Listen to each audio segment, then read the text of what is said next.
We'll talk some fighting here in just a second with our boy Milos Janic, who's going to be on the Dirty Boxing 3 card in just a second. But Does yeah, Dirty Boxing use gloves? they do. They use 4-ounce gloves. Oh, so that's 4-ounce just gloves, but that's are basically curved. that's basically just MMA gloves with your fingers cut Yeah, off. yeah. It's MMA gloves, and they're trying to avoid the finger poke. You know, Milos just fought on the last card. Let's talk to him about Milos. Is they call him the Cobra, Leroy. Cobra. The Cobra. He hails from Montenegro, and he's a bad dude. I gotta tell you, Milos. Appreciate you stopping by the show here, and thank you for looking forward to watching again. How are you, buddy? Very good. Thank you for calling me. It's very good. Man, Preparation is going good.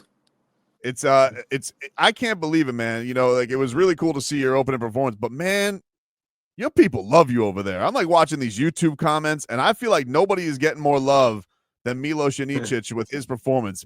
Like, were you blown away? Like, did you notice a little extra juice for how people were fired up for that last performance? Yes, of course, because right before the dirty boxing, we had a big MMA fight in our country, in Serbia, and like it's like a very big organization. It's very popular, and this guy that I fought is a big star, but he's very much hated. So it was like a big fight. It was more than just an MMA, so it made me like famous now. Yeah, you were talking And about that. people love me. I remember you Yes. talking about that in the fighter meetings. Like he upset people, and so what led to you getting this hero's welcome? What did he say that everybody was so disgusted by? It's something that goes long. This guy is on the scene like for 5 years, so like he been very cocky. He been knocking out opponents. Also, YouTubers and TikTokers, big thing in Serbia, and on Balkans. And this guy was beating up YouTuber and TikTokers. So very bad public image, and he's building that, for years, making different clips, but also winning every fight. So now this fight between me and him had a beef that's like more than 2 years long, and he called me out after surgery. So like this was the fight that everybody was watching, everybody on Balkans, and everybody wanted him to lose. So yeah, I'm the hero now. And you fought him, weren't you like 8 months off of ACL after that? You were pretty fresh off a knee surgery when you took that fight. Yes, it was like for me it was all or nothing because like I must tell you, after the surgery it was a big surgery, especially at this age 27. I was broke after the surgery, and I got a really good offer for this fight. So like it was good money. I was broke, I was off the surgery, so I took it like this was a big chance for me to get to the big level, to get big sponsorship and stuff. And I said I had to take it, so I made a risk, I made a good recovery, and thank God everything went perfectly. But it was So 50-50, because it was a quick comeback. this is so cool, Leroy. Like I can't That's imagine crazy. having You know the what? That's pride of a crazy. country behind you like that. That's crazy. So you're good now, though, right? Your knee and everything is great now. That's putting it on the line. Yeah, it's perfect. I, Yeah.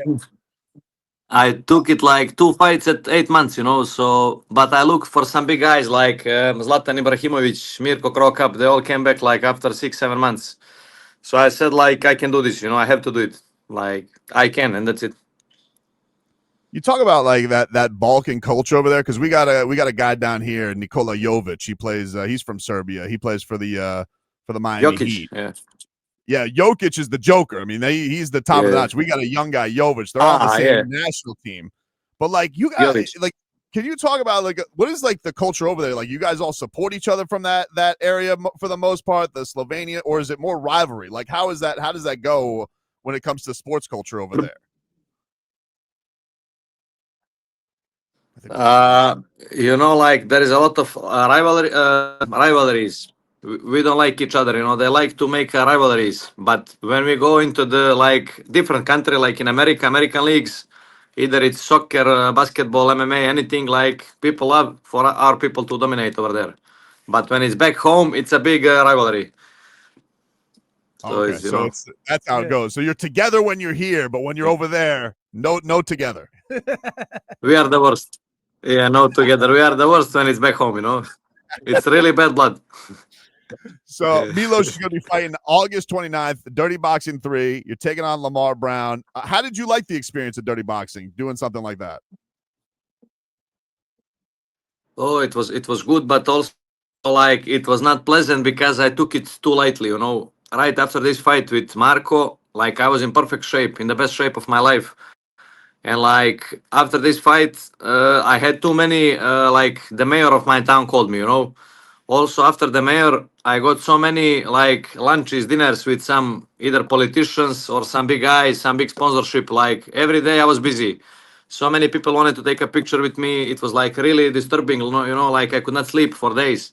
And I was not even training after the fight. And even I got called for Ilia Topuria. So I went there like 3 days to make sparrings with him.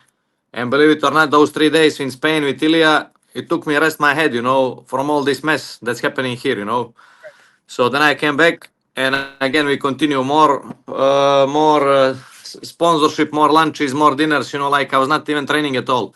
And then I came back to Miami to have a fight, and I was completely not ready, and I took the guy too lightly. I was thinking it's gonna be easy job, but he was much much better, than I expected, and it was a hard fight. So, but this time I come like fully prepared. So have you like have you been training in South Florida? Have you been home training? Like what have you done for this one differently? So first of all, I took this seriously. Like I train every day, 1 or 2 times a day. Like I do only boxing now, and I train. Like I'm in condition. I spar a lot, and I've been like 4 weeks in Miami. So I adjust myself to the heat, to the weather, to humidity, to everything. Now I came back here for 3 weeks, and then I come back again to Miami now before a fight. So this time I come like in a good shape, and I already have the experience at the small ring, boxing with elbows. I know the rule set now, the distance, the everything.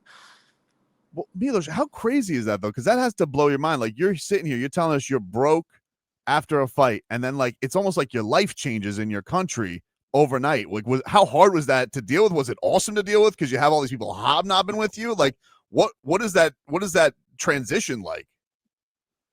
It was very hard because like before this I had 20 pro fights, and actually nobody. I mean, they knew about me, but only the real one that follow actually MMA.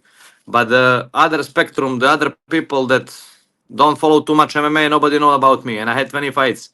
And this guy just have a couple of fights and was a big star. So like it was kind of downgrading. Also, I'm like 10 years fighting professionally, and I was not getting big chances. And then this surgery comes out, and I say to myself, like, what am I doing with my life? You are broke, you had surgery, nobody calls you, nobody texts, he comes to visit you, you are alone at home. And then this opportunity comes because he wanted to use a chance me up, because we had a beef, and it beef went viral in our country. So now he wanted to use this opportunity because before he didn't want to fight me. So I was thinking like this is all or nothing because my career is 10 years and I made nothing. So now we have to take this and try everything. And at the end it went very good. So now yeah, I got everything now. I know we talked about in the fighter meetings. You said you're hoping that like the exposure from Dirty Boxing maybe gets a little launch to the UFC because you're still very young. You got you're just entering the prime of your career.